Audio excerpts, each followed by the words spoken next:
Thanks so much for joining us today, everyone who's on here and in the chat. My name is Marissa Kocher, and I am the admissions coordinator for Roberts Wesleyan's applicant entry-level occupational therapy doctoral program. Tonight we have alongside of us 3 occupational therapists. So we have Dr. Jane Knowlton. She is the director of the occupational therapy program at Roberts Wesleyan, and she has many years of experience to share with us, and she looks forward to seeing the transformation of all the students throughout their time in the program. Next, we also have Dr. Julia Aru. She is the fieldwork coordinator at Roberts Wesleyan. She also is a 2016 graduate of Roberts. She brings a passion for equipping students for transition to practice. So after you graduate and going right into the field. Additionally, virtually, we have a special guest. It's Dr. Hannah Letterman. Dr. Letterman is joining us from Toledo, Ohio, and she's just really excited to share her educational experience and transitioning from education to practice. So Dr. Knowlton, just to start us off, would you just describe occupational therapy? Great, I'd love to start us off. And Meredith, that was fantastic. I'm glad everyone is here joining us. And so occupational therapy is the therapeutic use of everyday occupations or activities to promote participation in your choice of activities. We define occupations as meaningful activities that have value in your life. So for example, if you're in the ICU and you're not able to brush your teeth or pick up your hairbrush, then those are things that we would work with you. Okay, the difference between physical therapy and occupational therapy in that setting is that occupational therapists need the person to be able to participate, whereas physical therapists can work with patients for arranging their arm, but we would want to move the patient's arm so that they can then brush their teeth. So we work in hospitals, skilled nursing facilities, schools, homes, every setting where people are participating in occupations. Our profession has a framework that guides our scope and our methods of interventions. And so I could go on about this, but let's get back to the other questions and I'll circle back with you guys. Great. And there are many tracks to take for any profession, just as we all know. So Julia, would you just describe some of the common avenues to becoming an occupational therapist? That's a really great question. I think a lot of time people can be confused about how to become an occupational therapist because there are occupational therapists practicing right now with bachelor's degrees, master's degrees, and doctorates. The original entry point for our field was the bachelor's degree. However, there was then a shift towards the master's degree, and recently there's been a push towards the doctorate as to keep up with other professions such as physical therapy, pharmacy, and psychology. So currently, right now, the entry point for our field, meaning the degree you need to go into the practice setting, is an entry-level master's or an entry-level doctorate. There are 2 avenues to obtain an entry-level master's degree. So you can do a combined bachelor's to master's program, which occurs only at schools that offer those programs, and often you need to apply for that either while you're still in high school or in your early years of undergrad. Or the entry-level master's, where you take prerequisite coursework and will apply to graduate school. The same way you would apply for your entry-level master's degree is how you'd apply for the entry-level doctorate. So you take prerequisite coursework and then you apply for graduate school. Great. So Dr. Letterman, if you can pop on virtually, why did you choose an entry-level OTD? So I chose the entry-level OTD after investigating several master's and OTD programs on the East Coast during my undergraduate. The master's appeared to aim at training general practitioners, while the OTD program emphasized opportunities for research, advocacy, and autonomy with a comprehensive OT skill set. The final deciding point for me was the doctoral capstone, which allowed me to create a project in an area of my choice. This would allow me to specialize in an area of interest, and it allowed me to develop the skills that I saw were most pertinent. Then what does it look like to have your master's versus a doctorate in occupational therapy? I think Hannah did a great job highlighting some of the differences. As I mentioned, an individual can enter the field with their master's degree or their doctorate, but really having their doctorate sets them apart and provides them more opportunities. So some of these opportunities that individuals with their entry-level doctorate might be more readily available to have include working academia, completing scholarly research and presentations, owning their own practice, as well as receiving awards and grants for continuing to perform research. Great. And turning it back to Dr. Letterman, what do you view are the benefits of the occupational therapy doctorate?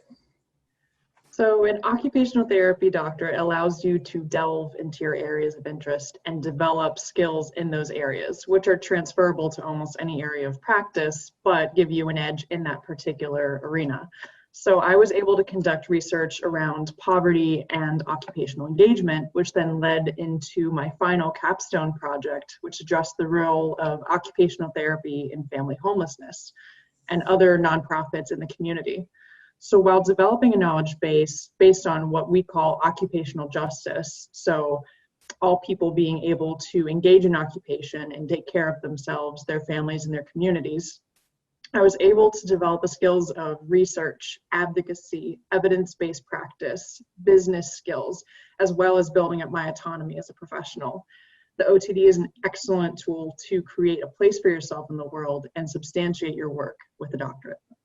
Dr. Letterman and I know Dr. Rue kind of touched on the capstone projects.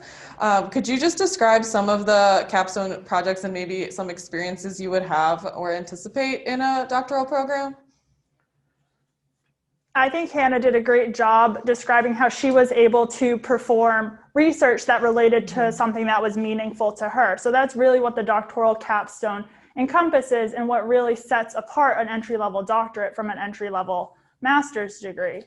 So in the capstone experience, students have the opportunity to engage in projects that are meaningful to them and that provide in-depth experiences into areas of practice such as advocacy, education, research, theory development, and program and policy development. Often students are paired with a faculty member who shares interests with them during the capstone experience. So at Roberts, some of the faculty interests we have here include pediatrics, feeding, splinting, ergonomics, and adaptive equipment. She's smiling at me because those are my interests.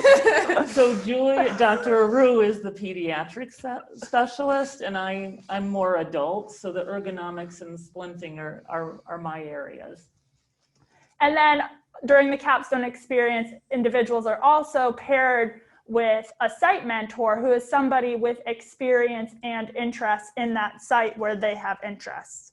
So some examples of capstone projects that an individual could complete include doing research on a particular intervention for a population group of interest, exploring an emerging practice area, designing a curriculum for caregivers, and there are many other examples of projects that students have created. So absolutely, it includes a lot of talking to your faculty member and discussing what your mutual interests are and building from there.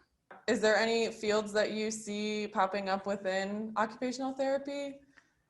So the American Occupational Therapy Association, as part of the Centennial Vision, has identified many current emerging areas of practice, such as driver rehabilitation, low vision specialists, ergonomic consultations, home modification consultations, pediatric or children and youth psychosocial. In terms of what I've observed in practice, because I worked in pediatrics, I was able to observe a lot of the emerging practice area of psychosocial for children and youth. When I worked in home health, I was able to observe home modification consultation. But truly with an occupational therapy doctorate, there's really limited bounds on what you can explore as a practice area. All right, so Hannah, Dr. Letterman here. Can you just give us a little bit more information on how the OTD has propelled your career forward, speaking especially about these capstone projects that might turn up to be something that you wind up using in the future? Mm-hmm.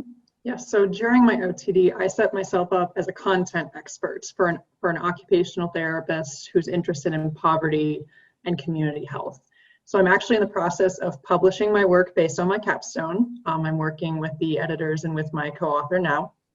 I'm also presenting at different conferences, and I'm also starting my own business. So I've been able to use my skill set of community connections, many of which were connections that I made during my capstone, including public libraries, homelessness shelters, homelessness boards, housing boards, and others, all of which I've leveraged to launch my business.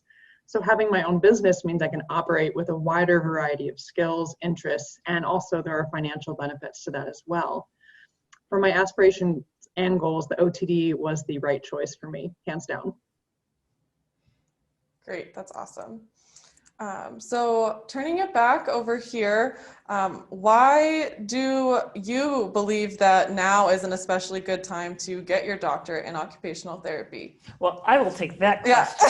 Yeah. That's right up my alley. Perfect. I'm very passionate about occupational therapy and obtaining a degree. We started developing this program over 2 years ago, and because we're based at Roberts Wesleyan College, we're founded in social justice, and we can go into more detail on that, and you'll find more detail on the website. However, our program, because of that social justice foundation, really looked at our profession through the occupational justice lens. And right now, with the emphasis of the racial justice strife in our country, I think is a perfect time to look at occupational therapy and how people are, what the barriers are to participating in your choice of occupations.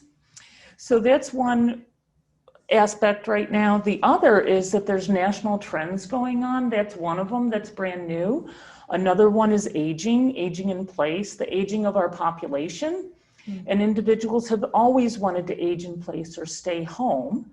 However, now with advancing technology, there's more opportunity. And so I think that's really two trends in one. And the third one I think is a really big one, is that occupational therapy is coming of age. I think a lot of people have heard of other professions, and now occupational therapy is getting their footing. We're growing more rapidly. And that again is because of the technology aspect, and occupational therapists are involved in assistive technology, and we're truly makers at heart, or at least I am. And that is pushing some evidence-based support of our profession. So we have that advantage now kind of coming up right now, where I think it's a perfect time. Great. That's so awesome. So in light of Robert's mission, how do you see students being prepared to meet the demands and needs of today's society? So our themes of our program are occupational justice, transformational growth, and innovative partnerships. So those three themes are woven throughout our program. I talked a little bit about occupational justice, but it really means opportunities for all. Transformational growth kind of puts it back into the focus on the student and how you're going to change and evolve through the time in the program, right? Transformational partnerships is the networking and the community connections. And if you think to what Dr. Kiterman-Letterman was speaking to, she exemplified all of those things, right? But moving on to the mission of our program, it's that our mission as a program is to develop spiritually mature, service-oriented individuals who will transform the health, well-being, and quality of life for all people, groups, and populations. So that's our major goal, and we do that through the use of our three themes. And we do that operationally by looking at the therapeutic use of self, and that's one of our tools of occupational therapy. So using ourselves as a tool in promoting the participation in occupation.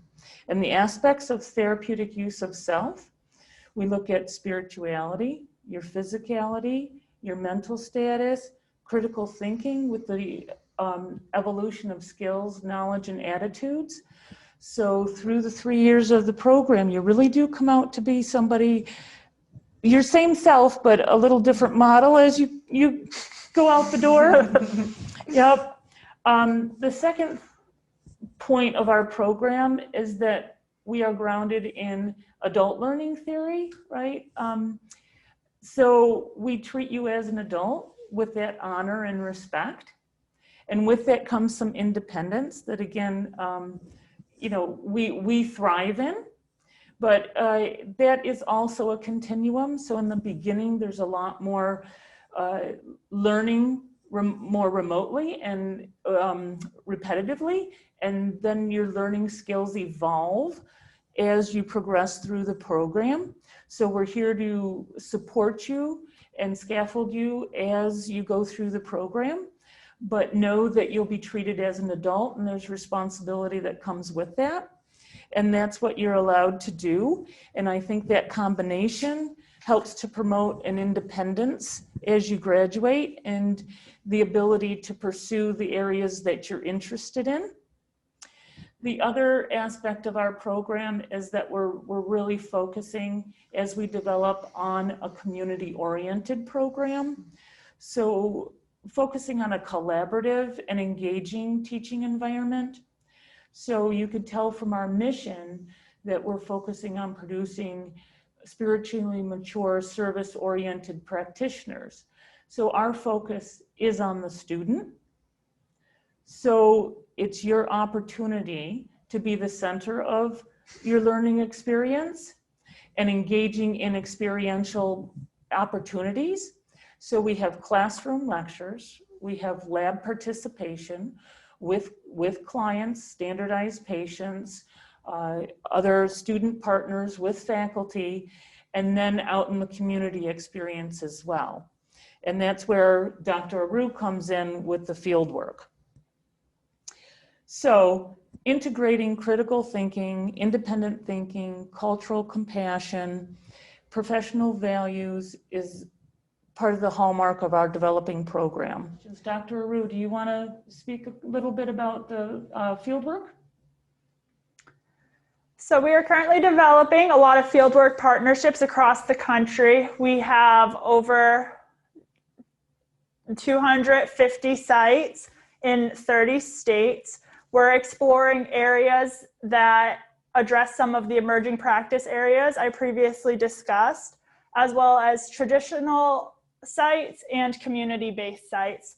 So overall, we're looking to give a really holistic experience with fieldwork where individuals and students get to experience almost every realm of occupational therapy while they're here with us.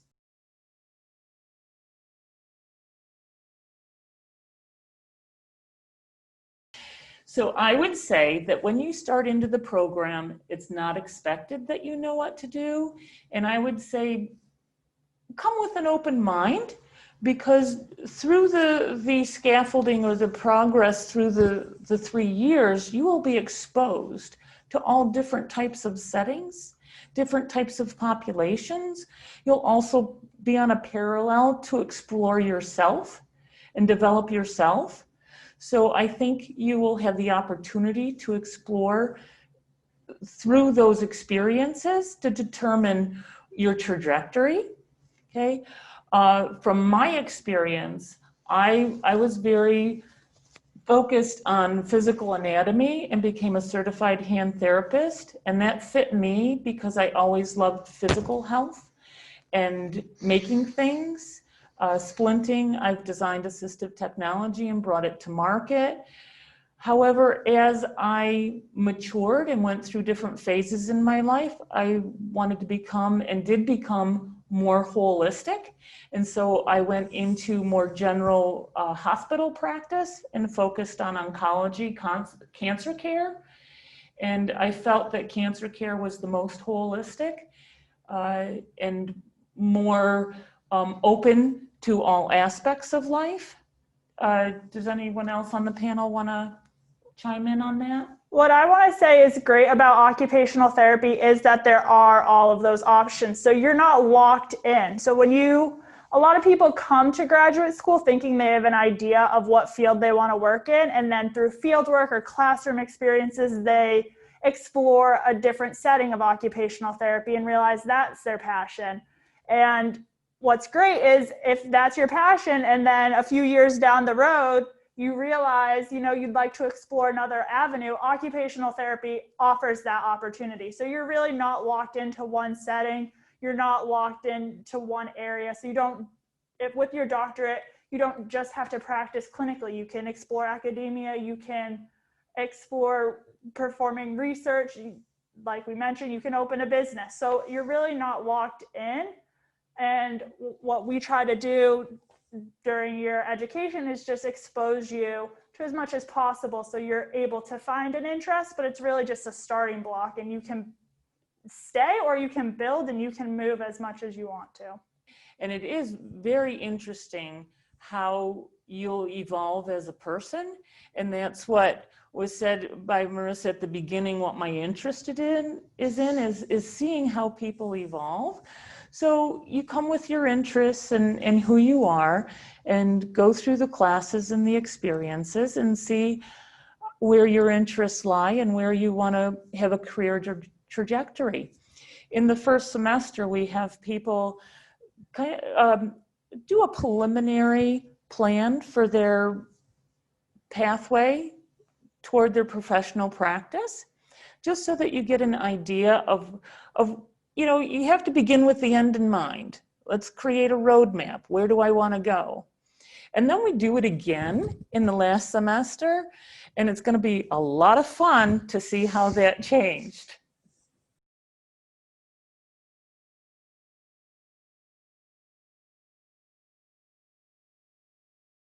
There really isn't an undergraduate major that is best for going into an OT program. Each OT program has specific prerequisites that you need to meet prior to applying. So I had a psychology major, but I made sure that I was meeting the prerequisites in biology courses and the other courses that my programs I was applying to required. So it's just important that you look at what the prerequisites are for the program you're interested in and kind of what your interests are. So you can have psychology, biology, exercise science, kinesiology. There are a lot of different avenues you can take. As long as you're meeting those prerequisites, you can apply. I wanted to jump in about the particular majors. I was a biology major, and although I enjoyed a lot of the major, I also made sure to go outside the major, like in world literature, and I play cello and so into music. And you can definitely go into OT school with a music major, with a literature major. I think as people who are grounded in practicing and helping people engage in what's meaningful and purposeful, it's a great way to get into that by starting in a major that's meaningful and purposeful for you. That way you have a fundamental understanding of what that experience is for yourself. That way when you're treating patients, you can have a more holistic mindset.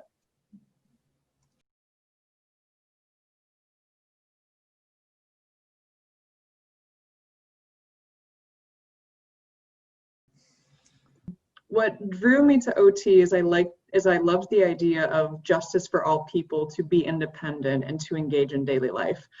I did not completely understand what I was getting into, but the more I discovered the foundational tenets of OT were to promote holistic health and well-being and to promote community engagement and all those wonderful things that we do, the more I fell in love with it.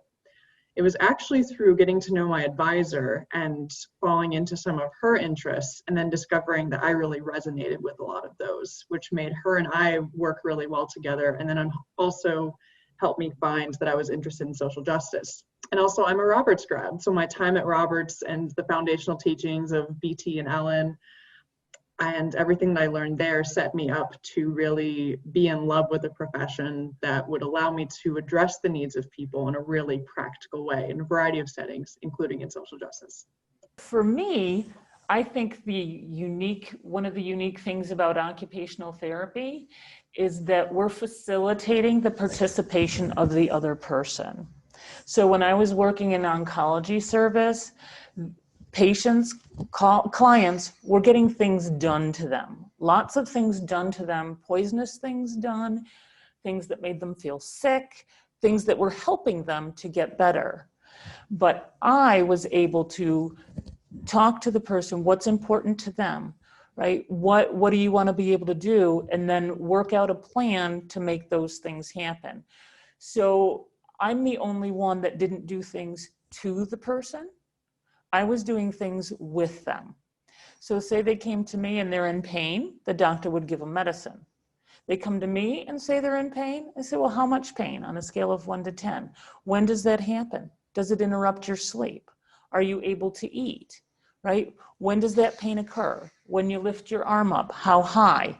And then we go into exercises and other things that work within their pain scale and within their lifestyle so that they can make progress in the areas that they're interested in. So that's one of the big factors that got me interested in OT. I think for me, when I was considering occupational therapy, one thing that really stuck out to me was the fun of the career, which we'll be doing a webinar on November 10th. So the fun and functional. The fun and functional. But also I had an interest in psychology and the human body, and I felt like it was a good starting point for what kind of combined those two interests for me.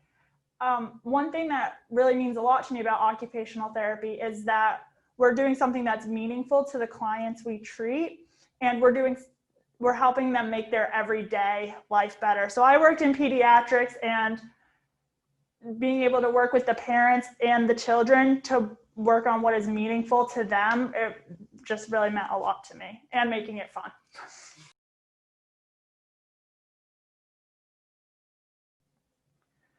So our fieldwork has to be completed in more than just one setting. So if you only want to do inpatient fieldwork, that's not a possibility. You have to be exposed to more than one setting and population.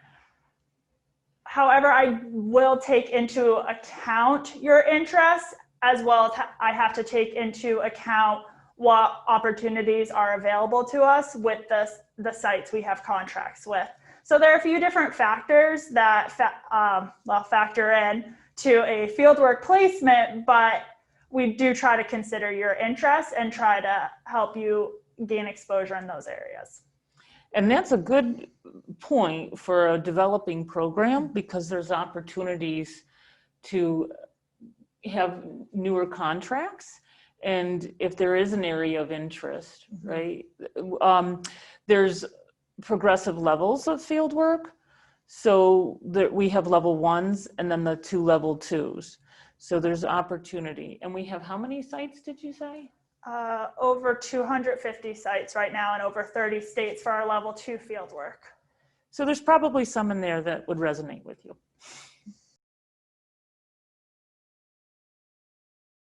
So we are very, very fortunate to be at Roberts, because that's one of the foundational beliefs here at Roberts, is that it is very personal. So our cohort size is planned to be 32 students, and we plan to have 7 faculty.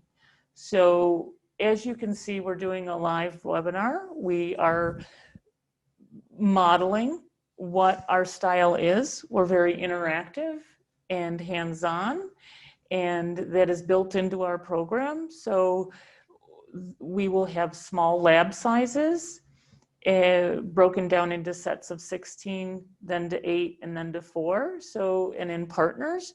So there's ample opportunity for interaction with the faculty and staff here at Roberts. Absolutely. Good question. I think a highlight of the cohort format is not only will you get to know your professors, but you'll also get to know your classmates.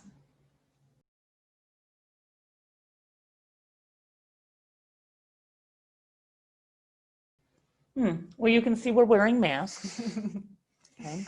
And our program is in the applicant stage, so we currently do not have students. We are in the phase of developing our program, and our launch pending date is the fall of 2021. So being on Roberts campus and teaching in other programs, so I teach in the School of Business, in the Masters of Health Administration.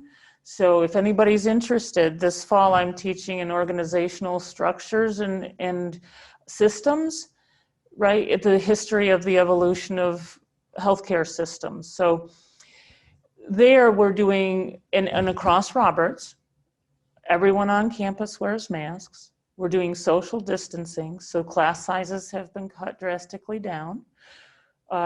We sign in and go through the questions of contact or your symptoms for the day.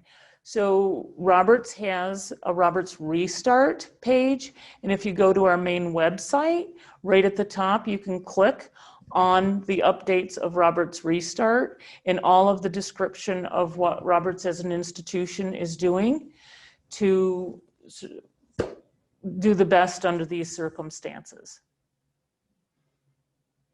And I just have to say, as OTs, we're very adaptable. We didn't whine at all about wearing masks. I was prepared to wear a shield if I needed to, but there's a lot of glare with shields, so I should probably take these off. They're probably having the same effect. But, you know, occupational therapists, we adapt. So we'll close off now, and I appreciate you coming, and we have other events lined up, and you can certainly reach out to any of us to ask further questions or have further dialogue. Yep, the main occupational therapy email is otd@roberts.edu. And I will say that in regards to COVID, we are waiving the GRE score for this fall 2021. So just send us an email and we will definitely connect with you. So thanks so much, and we hope you have a great night.